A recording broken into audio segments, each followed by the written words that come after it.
Hey, it's Mass for BonkTable doing another Amulet D20 Twitch list review. We have Joonatan, who is playing Old Dominion. He is playing Stolen from the Ark. I could say that one. We're doing great. I'm learning. This is another Zilliarch list. He's got the Zilliarch Warlord. I've kind of described this before, and the last time we saw a Zilliarch Warlord where you're either going to use the Supremacy to double clash because your opponent got too aggressive with you and you were in threat range, or you're going to use it to March Charge Clash and threat project with your own units. What are both good options, and your opponent has to respect this as well or be, smacked down. And no one wants that. So as for upgrades, he has the, what is it here? Where is this sword? Clematius, Blade of Ciceror, gives +1 attack and cleave +1. Sweet. Zilliarch, cleave 2. And yeah, that's it. Then we got, what's in his warband? We got the Centaurs. So these are the melee Centaurs. Once again, as I've said before, they're pretty good. They're pretty fast. They're going to work really well to Supremacy. However, they are wound 4 with low defense. They're D2 with a shield. Because of wound 4, they are susceptible to chip damage, but their speed will be able to give them distance, hopefully away from the arrows, and keep them alive so they can get either that March Charge Clash or that Charge Double Clash, where it'll be really effective with this unit because they do have a good offensive stat line. Next, we got the Praetorian Guard. There's only 4 stands of them, so not a huge block. Like, I've seen 5 or 6 stands, but usually is like that level of durability where it's going to take forever to kill. At 4 stands, I don't know if there's enough, even when they go up to defense 5. 2 base, shield, bastion +1 twice, go up to defense 5. Praetorian Guards hate Line Breaker. Praetorian Guard also hate getting hit before their draw event happens. This kind of gets into the old Bastion problems of, if you were Bastion, you had to make this unit your first activation to get that Bastion up, or you weren't benefiting from it, and you would lose too many guys before Bastion would trigger. That's kind of one of the issues with a Bastion unit, and that's why there's a lot of removal of Bastion, because it was there's just too much Bastion in the game. And on paper, it does seem really nice, but just because of how tempo and the back and forth in the command stack was working, not everything that would gain Bastion were getting it at the right time, and they were suffering wounds for it, and it was just kind of, what's the point of taking this? So each faction having 1 or 2 things that have access to Bastion, smooth that out quite a bit, and at 4 stands, I don't think that's enough, but still it's going to be something people have to chew through. MSU of Athanatoi, they're fine. They don't even need any Memory of Old. They're Clash 3 with 6 attacks and Flurry. They're going to do fantastic. Oh, 2 MSUs of Athanatoi. This is good here. Double MSU of Athanatoi. That means I believe the Kiliarch is going to be in the Praetorian Guard. 5 stand big, 4 stands of wounds. It's 20 wounds. It should be fine. They got the offensive capability of the Kiliarch, so that when they get stuck in, he'll start working through stuff. Double Athanatoi want to be left on their own, so they're fine. Centaurs want to be punching through. Yeah, okay. This warband's pretty good. I would probably want to see another stand of Praetorian Guard, but overall, this is a nice warband. I'll take it. Archimandrite has the Unholy Sacrament. We gotta go back into the phone, and this is a treasure. Yeah, so this is gonna be down in the wizard section.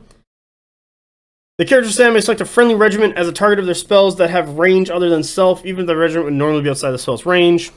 Sweet. So, you can sacrifice stuff across the table. You can heal stuff across the table. Do some stuff like that. That's fine. He's running double Morai, so the melee ghosts, a unit of legionaries, a unit of cultists. I wouldn't be surprised if he's in a unit of cultists and then cycling through the legionaries and just kind of killing them for more dark power. Or healing them. Yeah, the Hero Deacon's the one that kills them. So yeah, he's healing them. Does he have any other abilities? No. Yeah. He's just kind of killing them for more dark power. No, he isn't. He's healing them. God damn it. He's healing them for not dark power. But Legionary is going to be sacrificed. Cultist is probably what he's going to be sitting in, because you want him on the table as soon as possible. Morai, they want to get to tier 2 as soon as possible, so they can get their pre-spells, so they can use Translocate to threat project. They're still good, they're just kind of a bit slower. The Obdurate of Bone and Stone does allow for tier 4 dark power, what will cause morale rolls of 6 to do double damage, if I recall that correctly. Lastly, in our last warband, we have a Thorakeeter and double Legionaries. So When you're not running Hero Deacon, it seems that a lot of players are gravitating towards Legionaries. 3 Legionaries I think is acceptable for this. 4 I think is too much. But with 3, you can place them in such a way to trade. People have to hit through them. Sometimes they live on a stand because they don't suffer resolve. And your opponent doesn't do enough damage to cause that last stand to die. What allows you to hold stuff in position and allows the rest of your list to come up behind and do damage. And also with 3, you're not overcommitting to too much chaff to generate dark power, especially in this list without a Hero Deacon. And you want some dark power. You want to get to tier 2. And the big reason you want to get to tier 2 is so you want to power the Morai and power the Praetorian Guard. Everything else kind of doesn't really need dark power, so you kind of get away with it here. Like, Legionaries, they don't need dark power. They can just Memory of Old as an action. Praetorian Guard want it. The Centaur probably do want it when they're especially going in with their impacts, going to 4 impacts, Brutal 1. And if they can get the Ziliarchic Supremacy going off, it'll just be more damage. And then also, like I've touched about the Thoroketer before, it's a big stack of wounds. It's not going to be using any of its draw events to sacrifice wounds for different abilities.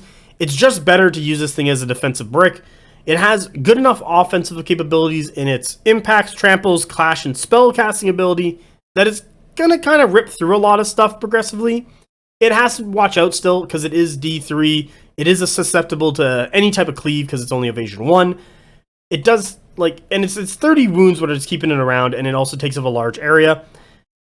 With it, though, if you can lock someone out with it, you can have control of that side of the table and do very well.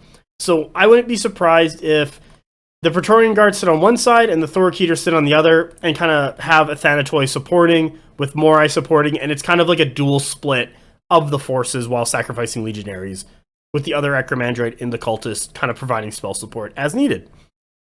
And that's kind of how I would play this. I think it's good. I think he's chosen the correct amount of Legionaries. I might have tried to finagle another standard Praetorian Guard to 5 out of something. I don't know, maybe drop an upgrade or move some stuff around, see if he can do that. Maybe drop an Optio. But overall, I do like the list. I think it's going to do well. I don't see any glaring flaws in it. And I wish best of luck to Joonatan Huma for his how well he does at Amulet D20, and I hope he does very well. Next list, you heard it.